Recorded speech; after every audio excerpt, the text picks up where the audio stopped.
Coach Aguano. I appreciate it. Thank you. Thank you very much. It's Friday morning, and ASU head football coach Shaun Aguano is already working the room, meeting and greeting with the 1982 ASU Fiesta Bowl team. This is something I'm trying to inspire our young men to understand what a Sun Devil means. Why is it so important to you to be out in the community like this? You know, I think it's important just for the university. The football team stands for a lot in regards to the university, and you know, it's the appearance of the head coach that means a lot. The interim ASU head football coach is looking to become the permanent head coach for the Sun Devils. It'll be truly a blessing. These kids have worked really hard. I think we're good for ASU, being a hometown guy and knowing the landscape of ASU and loving ASU. And so there's a lot of skin on the back in regards to this program and the love I have for this program. And so it'll be a huge gift. And he's not alone. Several of his players would like to see that happen, along with big-time boosters like Ed Sandage and Nap Lawrence, who feel if he had a full season, Aguano could work wonders for the ASU football program. Oh my God, Katie barred the door.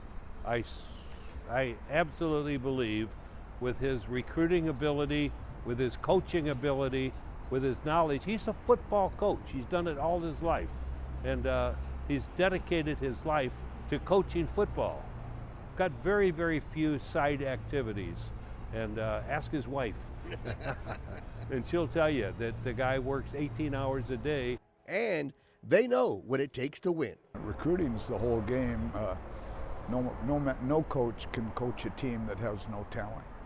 And he's going to be a great recruiter. And the coaches who were with him before they all got fired were very specific when they were telling me how capable he was as a recruiter. Frank Cush's famous statement was, "You're not going to win the Kentucky Derby with a jackass." And that was his favorite word, jackass.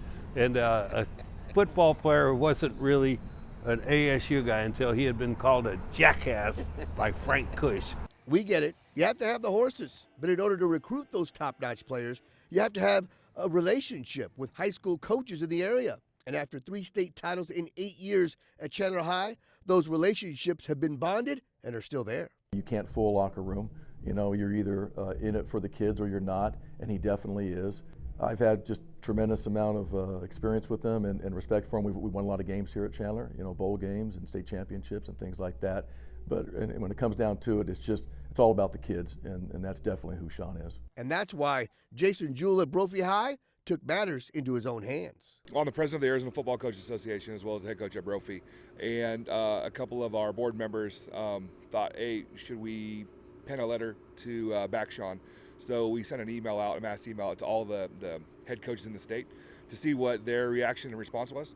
And we got like 250 yeses. Go ahead and do it. So we wrote that letter and then sent that out to Gene Boyd, to Ray Anderson, to Michael Crow, to everybody at Arizona State, just to say that if Shaun were to be considered or ultimately hired, that he would have the support of the Arizona high school football coaches. And even though the win total is not what they want, his supporters see the Sun Devil football team trending in the right direction. And you take the Washington State game, for example. Our offense didn't score a point the first half. Our defense gave up 4 touchdowns. A lot of teams would go in the locker room, woe is me, gnash their teeth.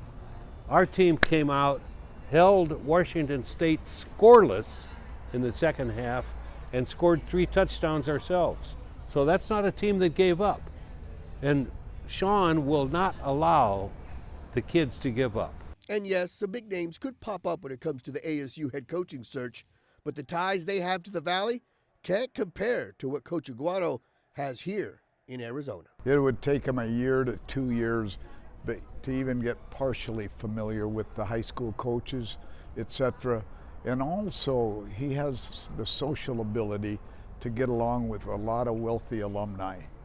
And that's something we haven't had a coach do in a long time. And the support Coach Aguano has received and continues to receive doesn't surprise too many people, except for Coach Aguano himself. Shaun would do great. He's a very likable guy, personable guy, and well-spoken, so I have no doubt that he'd be great in a living room, in a recruiting setting. Get that guy in front of a parent, you know, that parent's going to say, my kid can come play for that guy, and I'll feel comfortable there. He's the guy that can, like I said, go into the small bar and know nobody in a half hour. You know, he knows everybody, and he's just a great guy, great coach, and tremendous dad and husband, and just been fortunate that I've had the experience to get to know him throughout the time that I've been here. What does that mean to you to hear that? That means a lot. I mean, you know, yeah, I don't want to tear up, but that means a lot. Just because, you know, we're here for the kids, and my whole life, I think that was my calling, to be a coach and make a difference in these kids' lives. And